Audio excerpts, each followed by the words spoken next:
Good evening, rockers. Vegas Rock Goddess here on the rocks.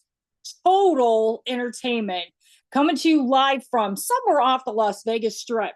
Tonight, I am having an amazing conversation with Mr. Peter Katz. I'm sure you know that name from Playhouse. He's got some great new project we're going to talk about, and I can't wait to get started. So let's let him in because I know he's anxious to talk.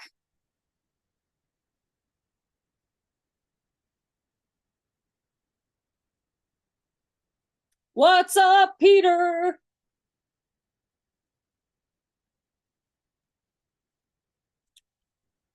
He'll be here in just a second.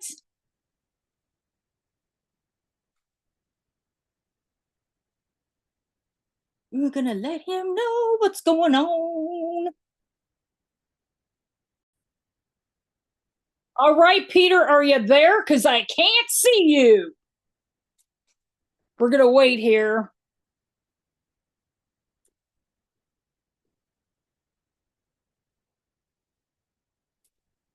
Let's go.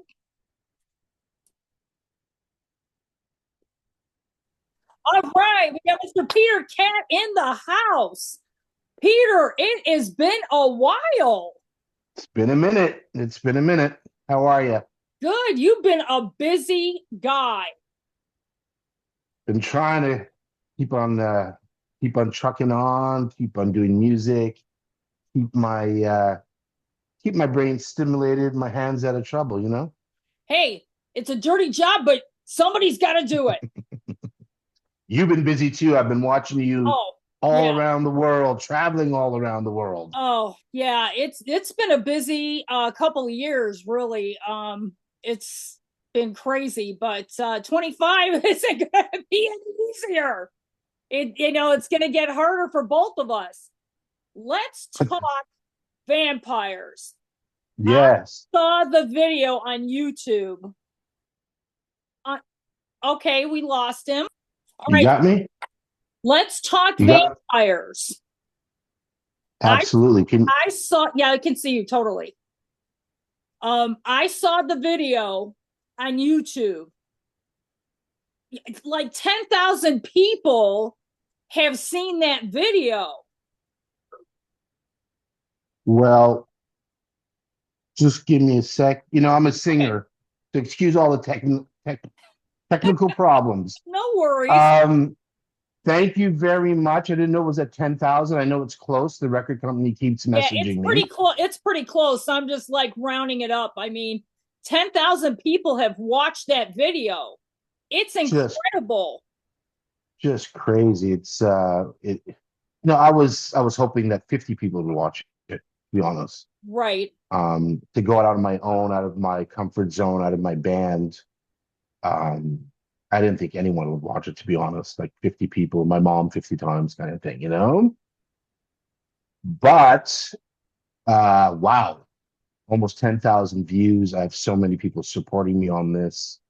Um, the cast and crew, the director, the producer of the music, the record company, my friends, my fans, and people like you. Just outstanding. I'm Yeah. thrilled. I mean, the story in the beginning is really incredible. It's like, and then your music comes out of nowhere. Yeah, So it's like a short story, and then the guitar is correct. amazing. The whole song is amazing. Thank you. Now, please Thank you. tell me you have more. Well, I'll tell you how it all came about. So, I'm just a songwriter, and I literally write every day, and multiple songs a day, and not full songs, but song ideas. And we were doing the new Playhouse album, and during that process, my producer said, "Hey, let's hear some of your solo stuff per se." And I played him literally over 600 songs, and Wow. yeah, and about 50 of them really stood out, and Vampires just happened to be one of the 50 that stood out. And he said, "Well, why don't you do a song?"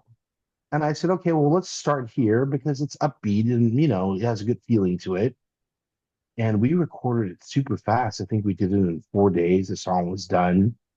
And then as we were mixing it, my producer, Kevin Jardine, said to me, "You gonna make a video?" I'm like, "Yeah, sure, I'll make a lyric video." Because you can't do a lyric video to this song.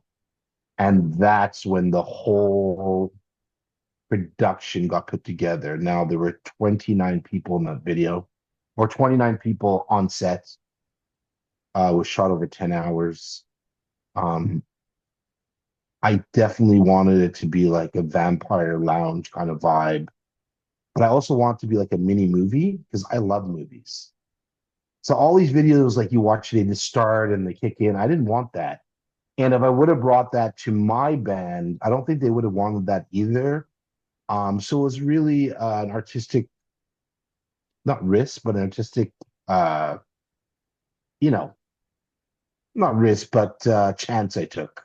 Or, you know, I just did it my way, put it that way. So yeah, Yeah, the black and white really, I think, really kind of makes the song stand out more. Like yeah, whole vibe, the feeling of it yeah. is pretty cool because I watched it a few times, Oh wow. and I think the second time I kind of heard Papa Roach a little bit. Okay. Kind of heard a little Soundgarden in there. So I was Wow. kind of getting some vibes with the whole guitarist, the vibe, the sound. Yeah. I don't know if And that's what you were going for, but this is totally different than right. Playhouse. It, okay, so when I write a song, it's very basic. It's a couple of chords and a vocal melody. And this song was, I was watching the TV series Interview with a Vampire.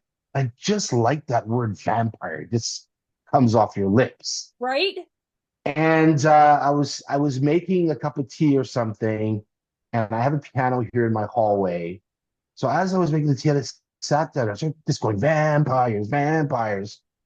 And then when my producer Kevin said, "Hey, we should work on this track," I said, "Okay, that's great. Let's finish it." He's like, "No, we're not. We are not finishing it.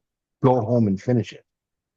So I went home. I wrote the rest of the song. I brought it to him, but he was really the one that put the coloring behind it. I had an arrangement and I had all the music and all the lyrics and the vocals, but he put all those guitars and bass and yeah. So a lot of credit goes to him in terms of the actual sound and production. So yeah, it came out beautiful. I'm so Yeah, happy. because I'm sure I know you've been recording, the new album with Playhouse, but Yeah. I'm sure a lot of those songs that you were recording were done during pandemic. Am I right? No, no, no, no, no. A Really? lot of those songs were recorded.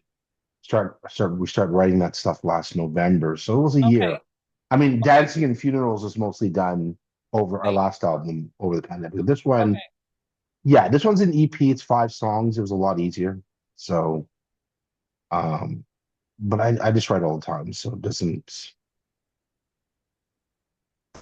matter when it was written. I just write all the time. So yeah. Exactly. And let's say hi to Doug Franklin because I just talked to him. He's unable to come on tonight. Okay.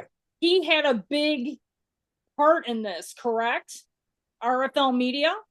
That's an understatement. So when I first met Doug about 3 years ago, we just hit it off like a house on fire, me and him. And after we released the first Playhouse album through the record label, he was really like encouraging me to do something on my own or at least release a song. He was going on for years about it. It wasn't like like every few weeks he'd be like, "So, are you going to do something on your own? Are you going to release something?" So he really encouraged me. And then when Kevin came into the picture doing the same thing, it seemed like the right moment to pull that trigger. Yeah. And I do have loads of respect for Doug and Arthel and John, and they're huge fans of me personally and my band Playhouse. So there's a lot of love there. Yeah. Hey, As I Doug, am as well.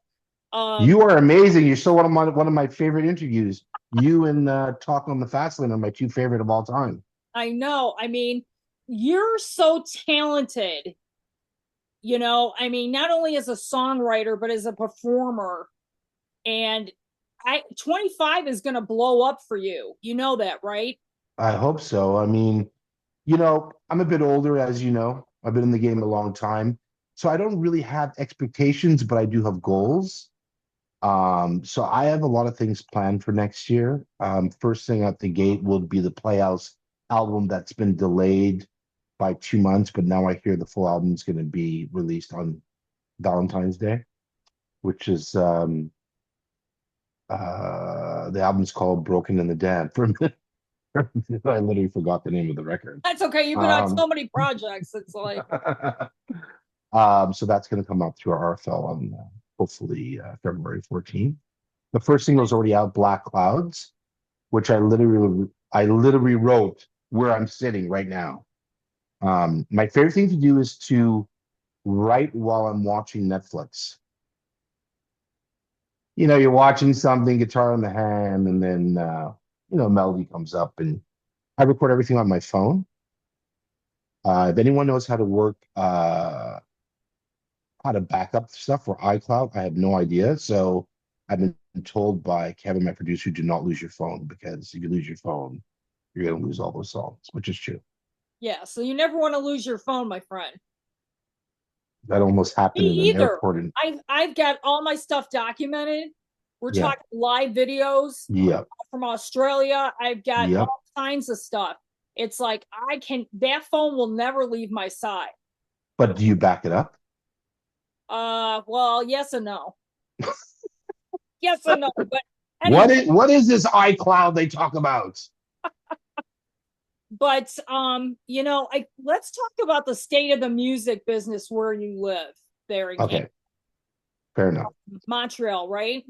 Yep, Yeah. correct. Let's talk a little bit about what you're experiencing right now because there's kind of a weird vibe going on in the music industry. So Right. what's bring us up to speed on what's going on in Montreal. Okay, so we've been together 37 years. We're a legacy band. We're legends in our own minds in this city. So a lot of people know us. So when we play a show, you know, 500 to 700 people show up. It's jam packed. We're one of the fortunate bands that when we play, loads of people come, which is amazing after 37 years. But then again, we don't play that often in our own city. Maybe two shows a year in the city. But overall, in rock music, it's very difficult. It's definitely a very difficult industry to be in, especially in a city with so many bands. There's so many bands here. You're in Vegas. It's the same thing here. It's bands, climbing over other bands. Sometimes I see 5 bands in the bill and there's 30 people there. Right. I mean, yeah, things are kind of the dynamic is changing a little bit. How though? What do you think? How's it changing? In which Well, direction? I think, well, I mean, these clubs want to pack them in. Okay.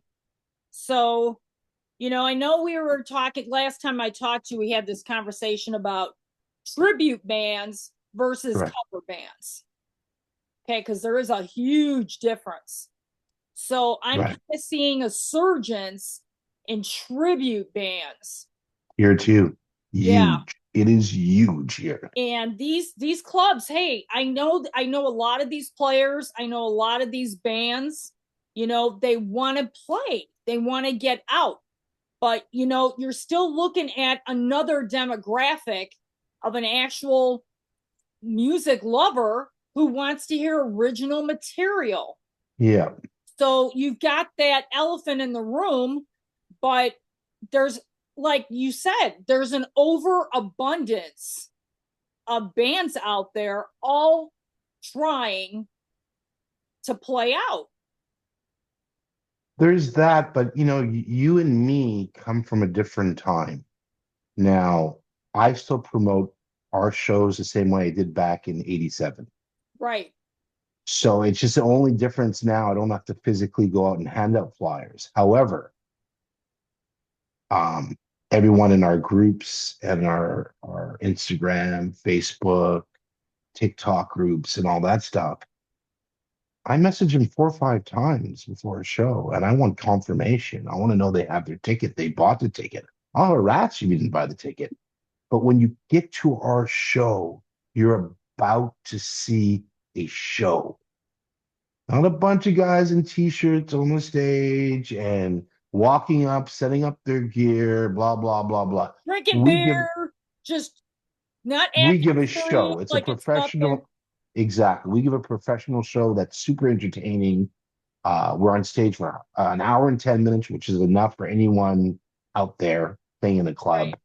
Right. It's in, out, bang, lights, explosions, and people love it, and that's why they come back. Now, the younger bands, most of them, what I've seen, and no offense to them, they're learning, but there's no presentation, there's no discipline.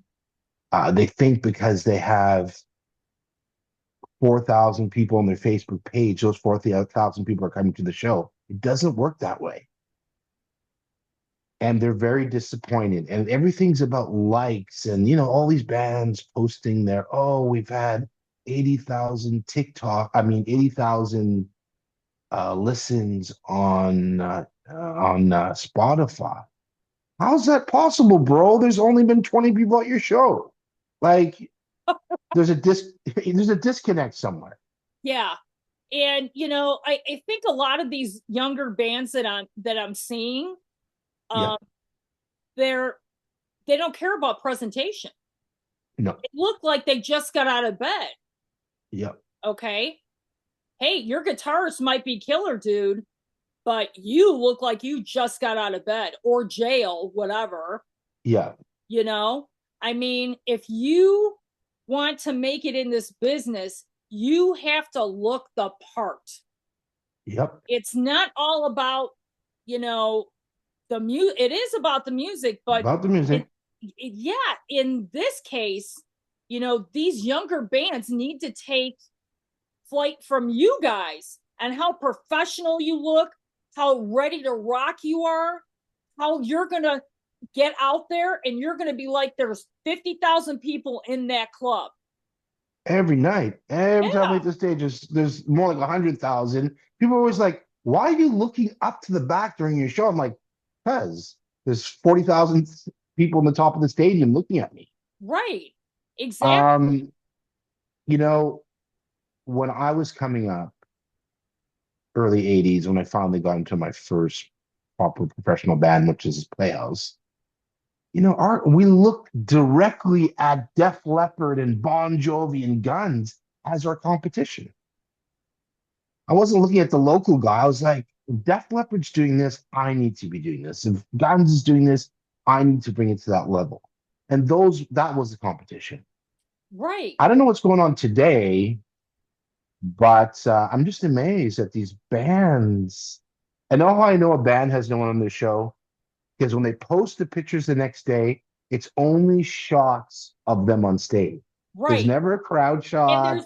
That there's like two heads right there by the Yes, amp. yeah, I'm like, "Oh, great. You guys had a great crowd." I'm like, yeah, yeah. And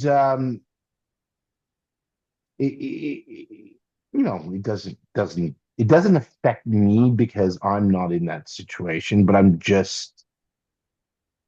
a bit amazed and disappointed at the lack of work ethic, maybe in terms of promoting yourself and presenting yourself on stage. Like our shows for the last 37 years, we've had a curtain. So the opening band plays and as soon as you're done, a curtain goes up. Why? Because I don't want people seeing us set up our gear. "Right. Oh, there's the rock star band. Wait a minute, they're setting up their gear. La la la la. Hey, Pete, what are you doing? Blah blah blah. So we have a curtain up. And that curtain drops when you hear the first chord and we kick in. Yeah. Um, And that's how it should be. You know what I mean? You're sitting up well, here, you don't want to talk to anybody. You want to focus on the task at hand. but you also want them not to see what's behind, like the Wizard of Oz. You don't want to know what's behind the curtain, right? Right. Until the curtain drops. Exactly. And also the anticipation. The show's starting, you hear the band. It's and for the band too, it's also amazing. We're, I'm a bit over the top. Like, I mean, I worry about everything. Like, I can't You have to. sleep. It's your band. Yeah, yeah. But my band sometimes says, "You're already worrying." I go, "Yeah, I already have a plan B in place." Yeah, exactly. A, B, and C. You always have, Exactly. you know? And I think these bands think they're privileged. Oh, we're just going to play some shows. We'll get some fans. Somebody will show up. You know what I mean? No, What doesn't happened work that to way. Peter, what happened to the hunger? What happened to the drive of some of, you know what I'm saying? Some of the bands, like, you know what I mean? What No, happened? I totally get what you mean. It could be, and it probably is the, I'm just generalizing here, the TikTok generation. They think it's going to be handed to them, and four of their friends say, "Wow, your video's blowing up on TikTok," and they just don't have that drive or sacrifice, Yeah. So No consistency. You know, no, you have to follow up with your fans. You have to connect with your fans. You yeah, have to say, hey, film yourself like in your living room writing a song. They want to see realism, you absolutely. know? I just literally did that before I got online with you. I was waiting for you. I'm like, I'm gonna do a little version of Black Clouds here, and I Yeah. was in Africa, and I did like 5 videos like that. Me standing on a mountain, me on a beach singing a song, and Right. you're right. I People mean, want to see realism more than anything. right. And I mean, like I said, this cookie cutter stuff is great. I know a lot of startup bands right now, but let me Hmm. tell you, you have to be consistent with your fans. You have to do your own press. You Yep, got to do your own interviews, yep, and don't say, oh, I can't be on right now. I broke my nail today. You know yeah, what I'm saying? You got to be committed. When you say you're coming on my show, I expect a commitment. yep. You know You what need I'm to saying? commit. And Yep. yeah, I think people are just not committed to anything right now. I don't know what's going on out there. Like, I have a day job. I have a pretty good job. I Oh, used to yeah, tour we all for, do. We all have day jobs and stuff like but that. I used to tour. I used to play, 250 shows a year for 14 years. And back then it was hard work, and I'm sure it's still hard work today. It's just now there's a hell of a lot more bands and hell of a lot more access to music by fans. So I don't know what's going on there. It's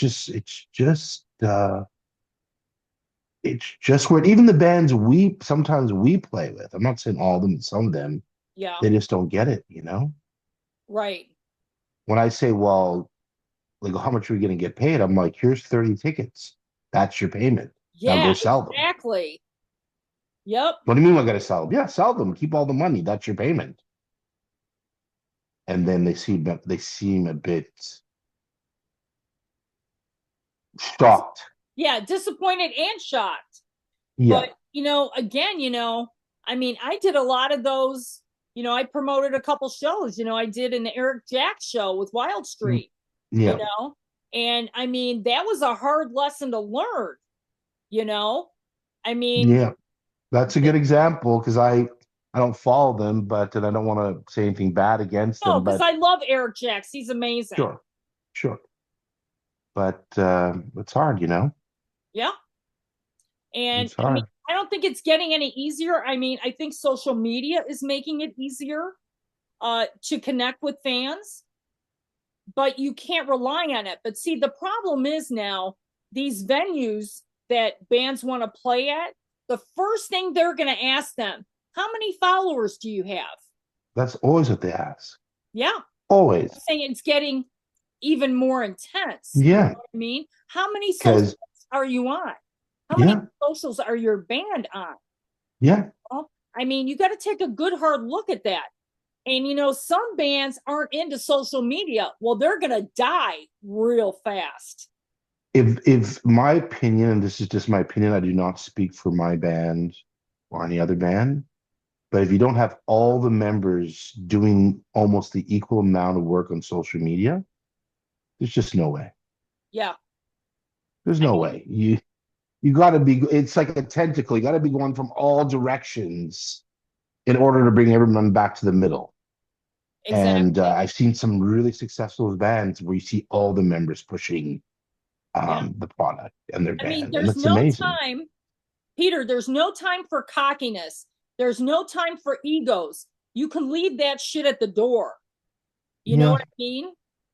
it gets a bit harder in a band like my band, been together 37 years. It's gets a bit harder to demand things. You got to compromise. You got to be understanding, and I've accepted that, and I think other people in the band have as well. So, um, in our case, it might be a bit different, but there's a lot of bands. It's just wow, it's just shocking. And if it wasn't the internet, you'd be out every night, like I used to be, at a club, handing out 4,000 flyers and talking to people And putting them on people's cars. everywhere, posters everywhere, flyers. It's the way we did it, and we had a blast. I know, right? But Yeah, now things are different. Times are different. 100 different. Look at the But music industry, just getting music. I mean, yeah. music is literally free today. And you're keeping music alive, Peter. And I mean, it's super important for bands like yours to like be out there. And your band is amazing live. Yeah, that I would agree with. you know and if Doug had anything to do with it, you'd be playing in Vegas soon, so hopefully that will Yeah, uh Doug's working on that too. Everyone wants us to come. I'd love to come and tour the States. I mean, it wouldn't be a tour per se of little clubs that come out and play 4 or 5 major venues. yeah. I do have connections of some bigger bands out there that we could possibly open for. So we're looking into that. I mean, we have a few legal snags I won't get into at the moment, Right. um, about getting into the country, but we're thinking that will all clear up next year, and Yeah. either Playhouse is coming down or the Vampire Academy is coming. One of the two. Have you ever considered this? Have Mhm. you ever considered doing half the show Playhouse and half the show Vampires? I have not, and I will not. I'll just tell you why. I have too much respect for the band members in Playhouse. Okay. Um, I think you could understand that, how that would be major friction. Something goes wrong, I give a better show for Vampire Academy than I do Yeah. for. There's too many variables, that I would never disrespect my band Playhouse by even asking them that. I'm sure even at the moment, not that anyone has said anything bad to me, but when your singer goes out and does something on his own, it's not your first choice. It makes you Right. wonder why he's doing this. And in my case, there's no vicious or malice reason I did it. It was just I had a lot of songs and I wanted to express myself in my own way. Right. Um, It was just an idea. I just thought I'd throw it out to you and see. it's a great idea. Hey, for me personally, let's do both at the same time. But I got to consider all the moving parts, people's Yeah. feelings.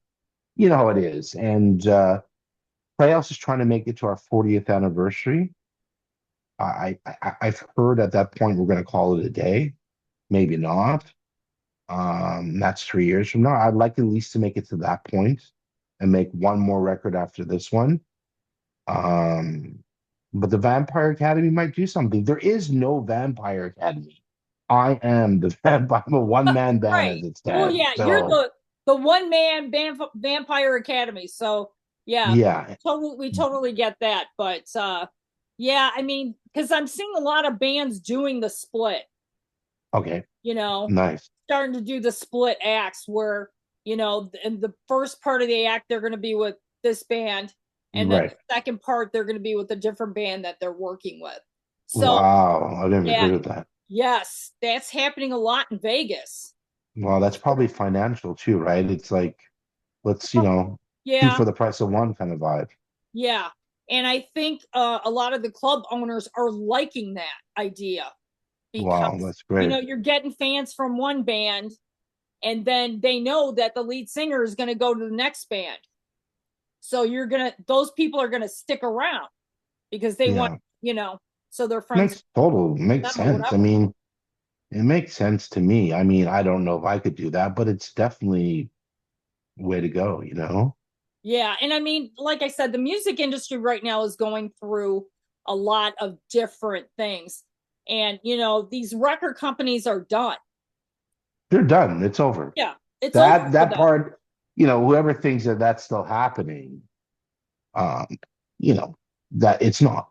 Like I have a record, I have a distribution deal with two guys that own a an entertainment company. Yeah. And they love me as a person, and that's why I work with Right. them.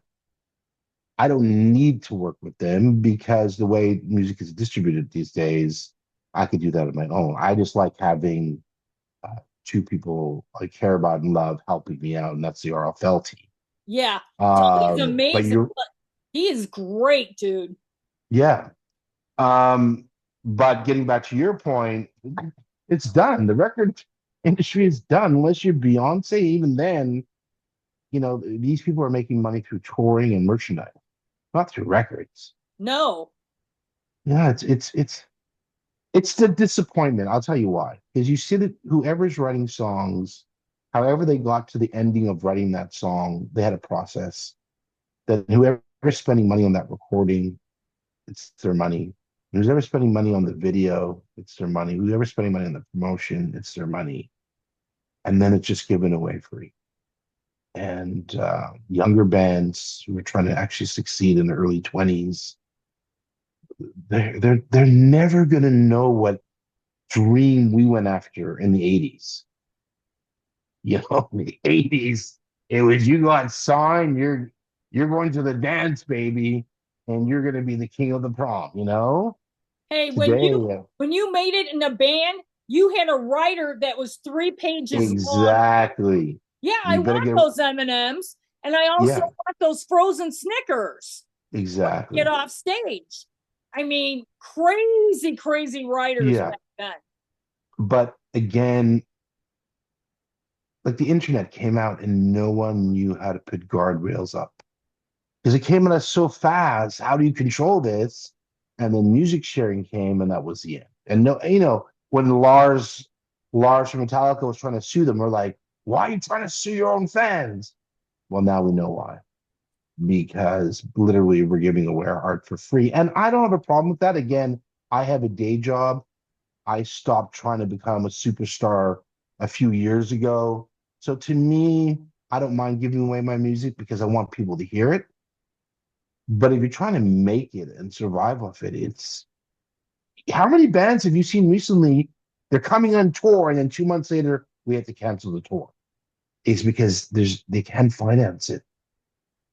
They can't finance And it, and they're not selling tickets. exactly, I mean, exactly.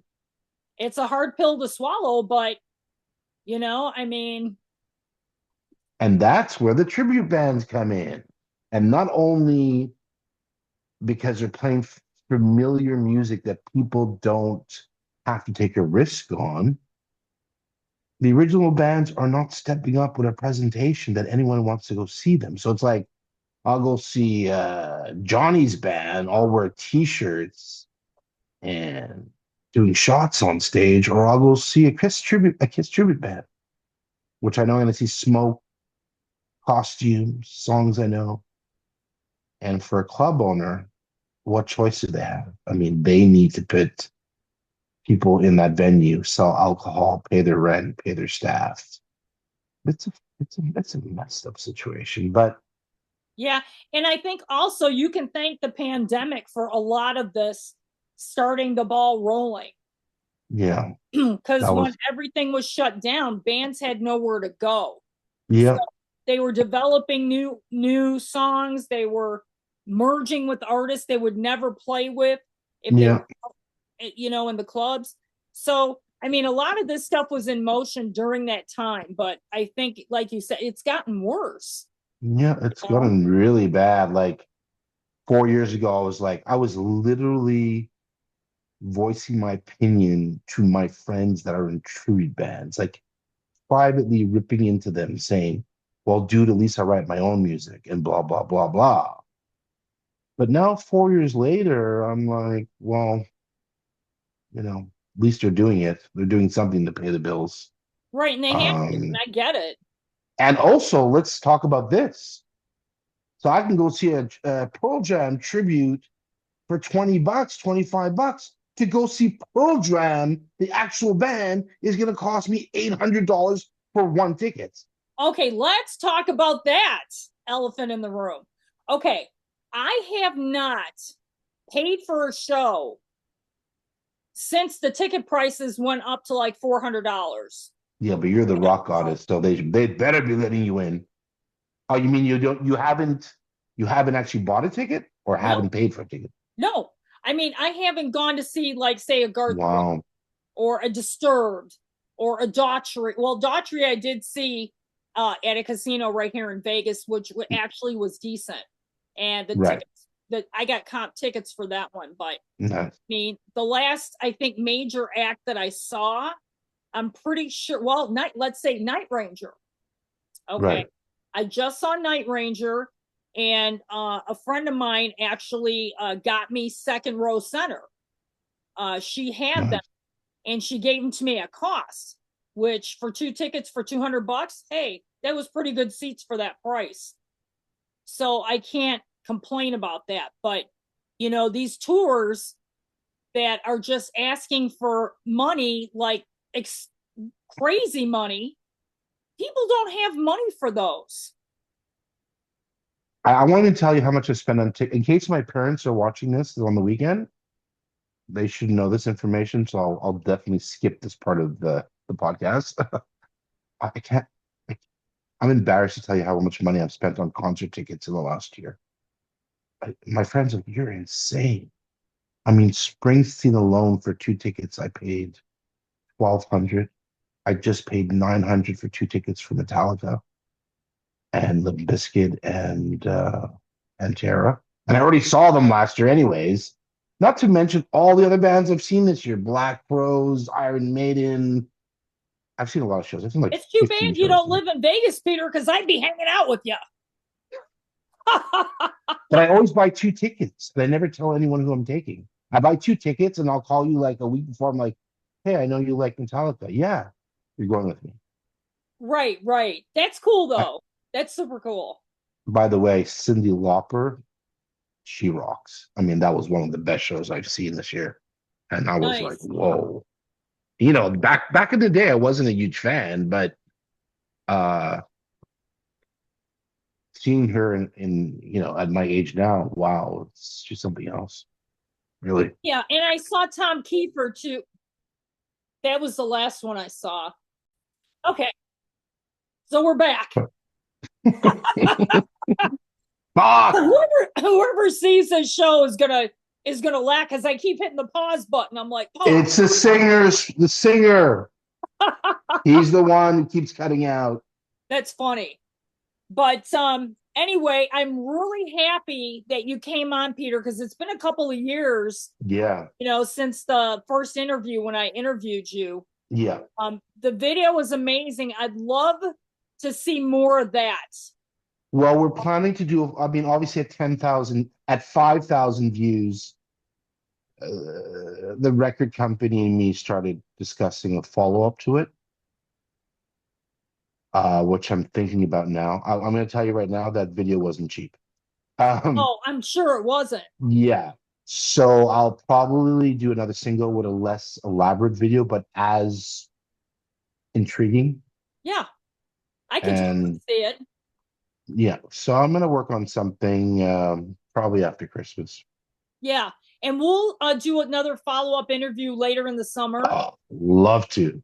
Yeah, and see where you guys are going. Sure. It's a shame I haven't been able to meet the rest of your band. I would love to do that. When the new record comes out, let's get the band on. They would love to talk to you. Yeah, let's get them all on because I think they have a lot to bring to the table. Loads. It would Great. be great to talk to them. Yeah, the Playhouse is, I mean, the guys in Playhouse have made me shine for years. I mean, I am the principal songwriter, but again, they've taken the music to a new level and they're amazing players and guys. So I love to have them on. And keep me posted on the next singles or the singles that are coming out when the new record is coming out. I And will. we'll keep in touch. I can do some promo for you. We'll get that circulating. I wish Absolutely. you Thank you. a happy Christmas. You too, and all your fans and yourself. Happy holidays And it's been great talking to you, Peter. I hope 25 is absolutely amazing for you. to you too, Carol.